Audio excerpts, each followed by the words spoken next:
it's Christa with artisticvegan.com, and today on the menu we have breakfast Buddha bowls.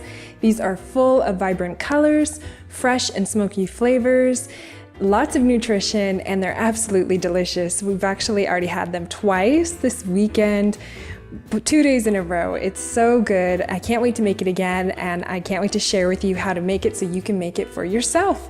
This would pair wonderfully with some toast. You could even add some rice or your favorite grains like quinoa, or even a tortilla. And we served ours with coffee, but you could also have tea or juice or lemon water, whatever you'd like here.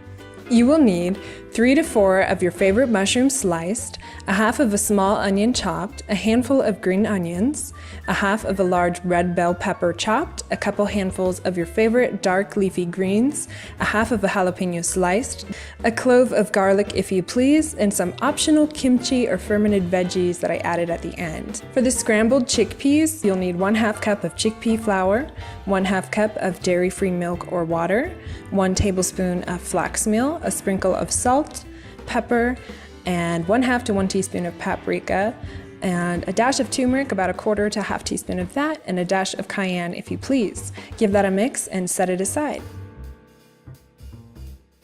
To start, you'll want to go over to the stove, get a couple of your favorite pans out, and add a little bit of oil to each. I used avocado oil, though if you want to go oil-free, you can certainly use water or vegetable broth here, and it'll still turn out fantastic. Pour a little batter on. Once it sizzles, add in the rest of the chickpea batter and let that cook, and then eventually once it starts to bubble, you want to scramble that. And in the other pan, you can cook your onions in one corner, the peppers in another, and then the jalapenos in another corner. That way they all cook separately and you'll see when it comes together in the end. And you want to cook these until they get some nice color, about 10 minutes. If your chickpea batter is a little dry, you can add a little dairy-free milk or water as needed to avoid sticking to the pan, and you can also use a lid to help cook through as needed, cooking until it's done.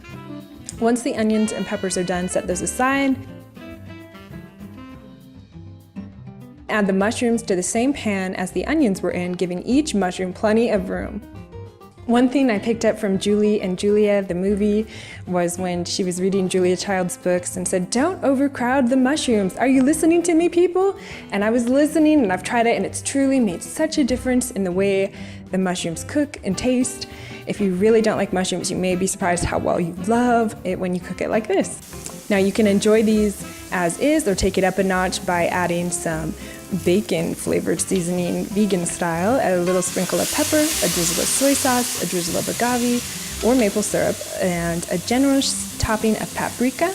Use smoked paprika if you have it, and about 1/2 cup of your favorite flavored liquid smoke. Cook your mushrooms for a couple minutes.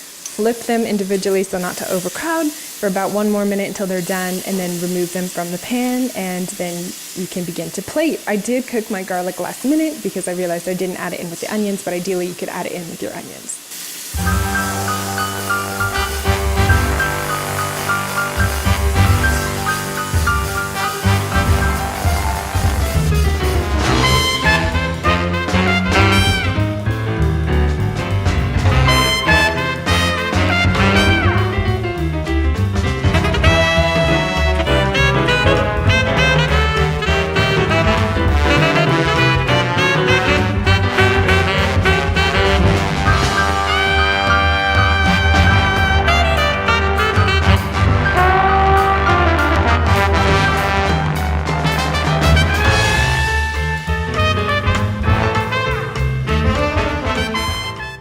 Doesn't that look beautiful? It creates the most gorgeous meal. It's full of color, full of health. I think you're really gonna love how well it comes together. Go to artisticvegan.com to get the recipe. Thank you for spending your time with me. This has been Christa, and I hope to see you next time. Bye.